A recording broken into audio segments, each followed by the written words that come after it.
Hi, my name is Kristen from the Tulsa Regional STEM Alliance, and today we're going to learn about a field of computer science known as cybersecurity or cryptography. And cryptography is the practice of encoding and decoding information so that only authorized people can read and understand it. When we scramble information to make it unreadable to those who don't have authorization, it's called encryption. And when we descramble it back to its original form, it's called decryption. A cipher is an algorithm which can be used to perform an encryption or a decryption. And that's what we're going to do today. We're going to create ciphers and we're going to encrypt them and decrypt them. Basically, we're going to be code breaking. Humans have always felt the need for security, from something as simple as locking your doors at night or to complicated things like biometric scanners that can scan an eyeball or a fingerprint before letting you into a room. And now that we do most of our lives on the internet, cybersecurity is more important than ever. So we do banking, we do school, and many more other things online, and we want to make sure that only authorized people can view sensitive information. So cybersecurity is an extremely important and ever-growing field with many career opportunities. So today what we're going to do is create what's called a substitution cipher, and you're going to decode a secret message, and then you're going to encode your own message. And ciphers have been around for thousands of years. In fact, the famous general named Julius Caesar used substitution ciphers in order to send secret military messages. So what you'll need today is pencil and paper. It's helpful if you have two different colors of pencils, or you could use a marker or pen.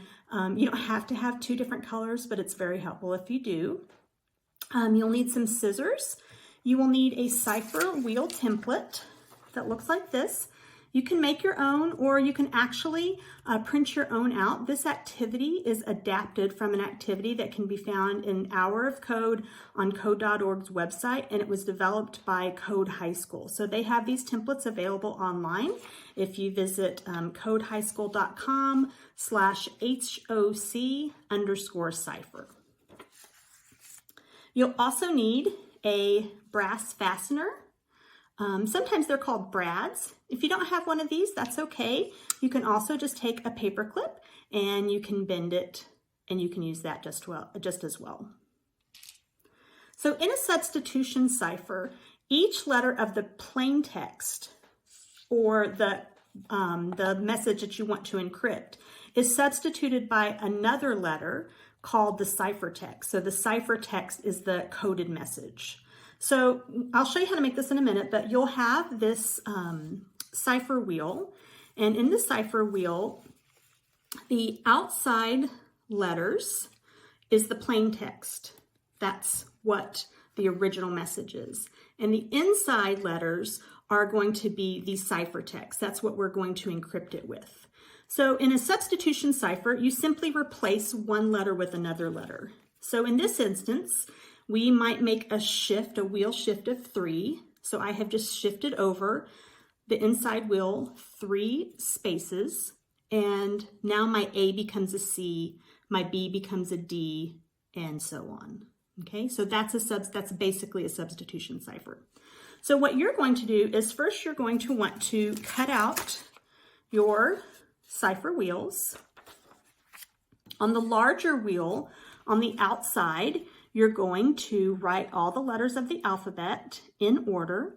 And on the inner wheel, you're going to write the numbers 1 through 26 on the inner squares.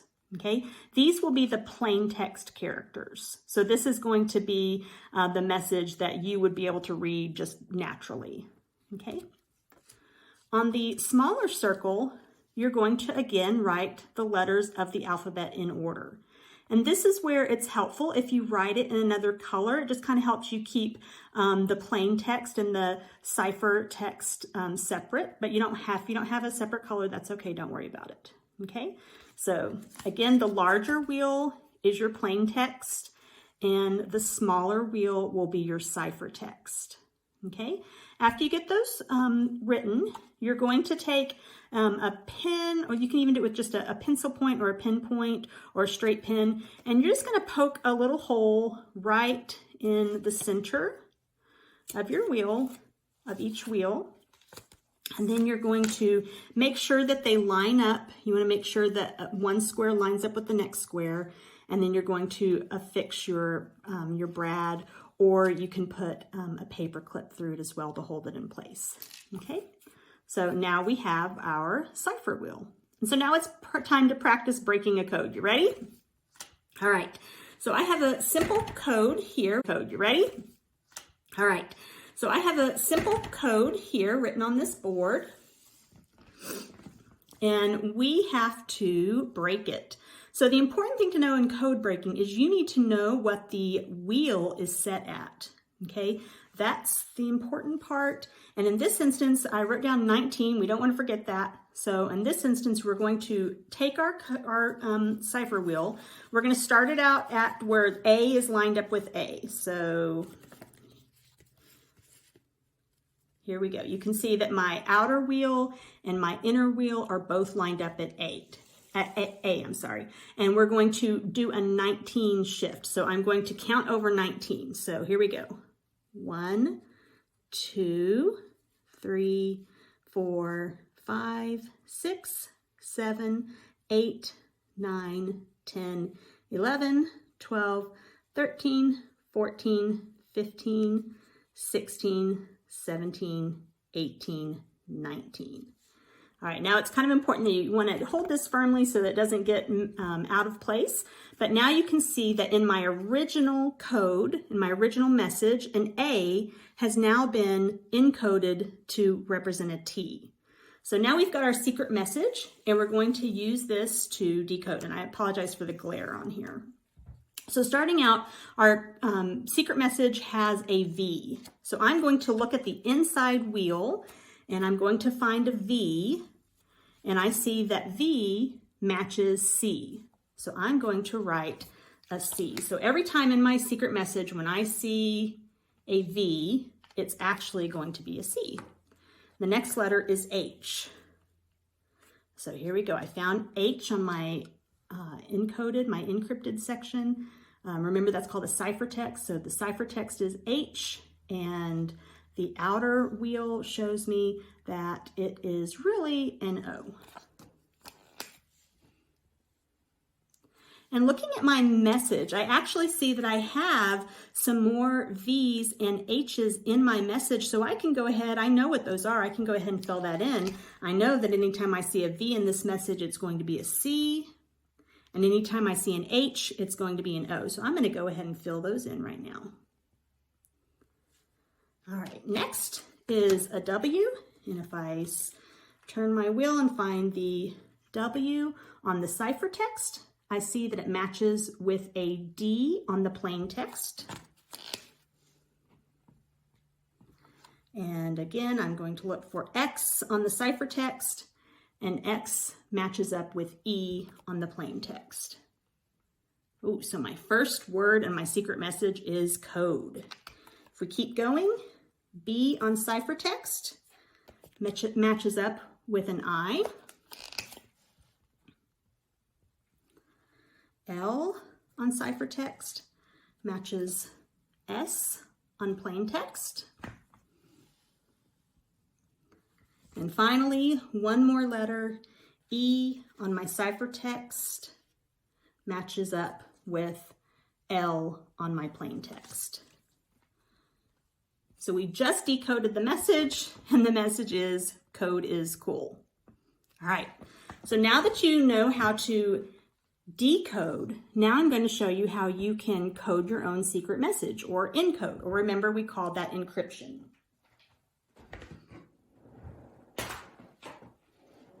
So for this, it's very simple and very short. It's just the message hi. So now it's time to do some encryption.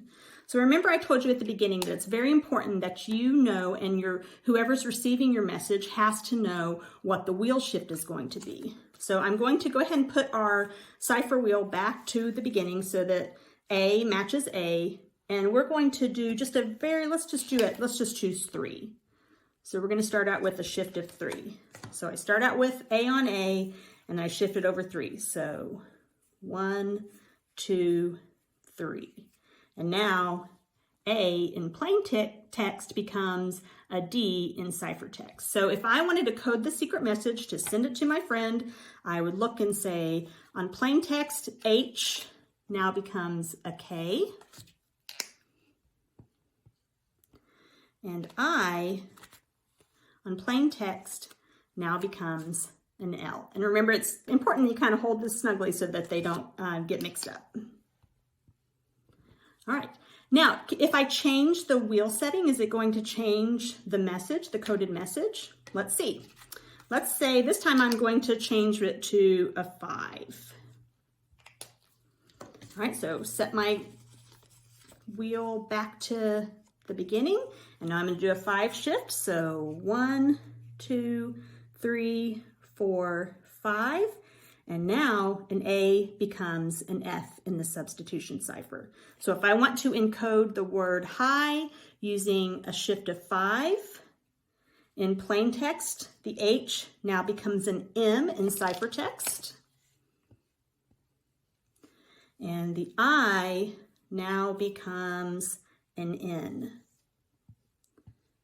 So you can see that just by changing your wheel setting, you get a completely different coded message, okay?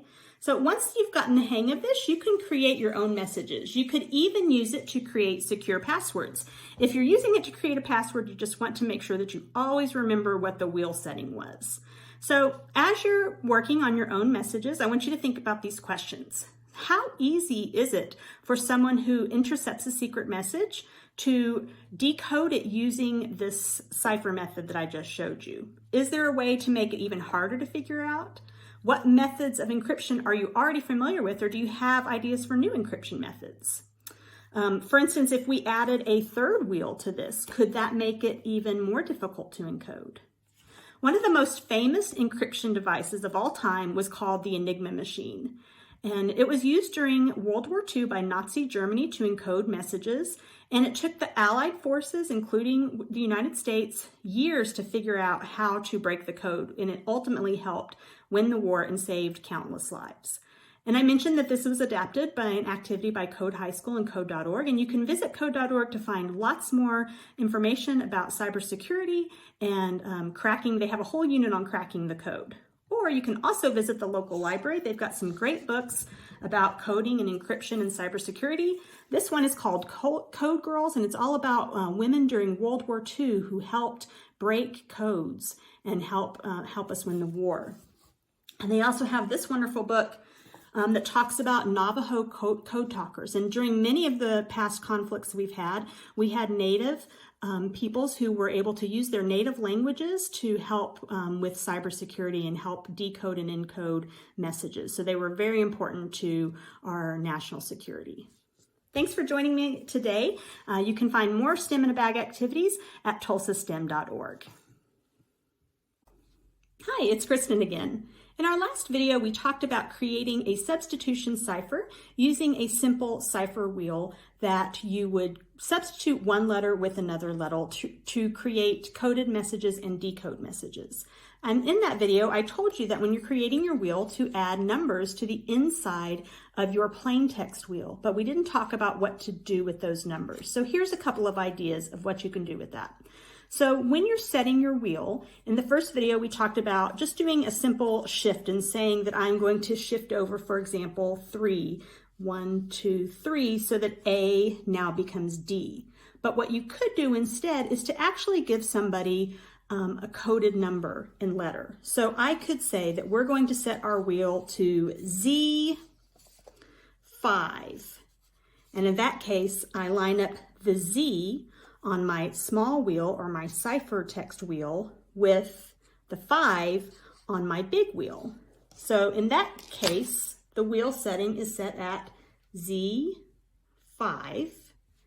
and I would get a completely different coded messages. So for Z5, remember, we want to hold it firmly, so Z is lined up with 5. My message hi becomes C, and the I becomes a D.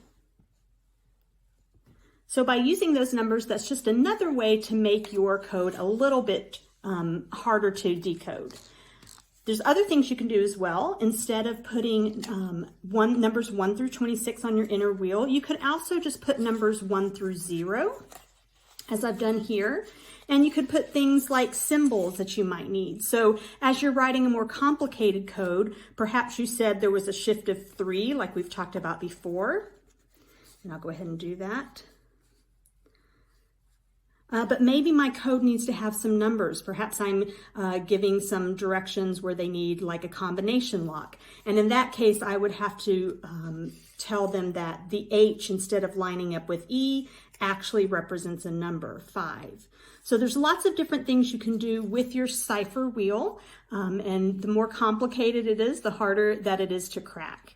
Remember, the important thing is that the person creating the code and the person receiving the code both have the same cipher wheel and they both know what that setting is at. So whether you create a cipher wheel like we talked about in the first video, where you've got the letters and numbers 1 through 26 on the inside, or whether you create a cipher wheel that has letters and numbers. So this one, for instance, has arrows, it has punctuation, it has AM and PM, and it has no and yes.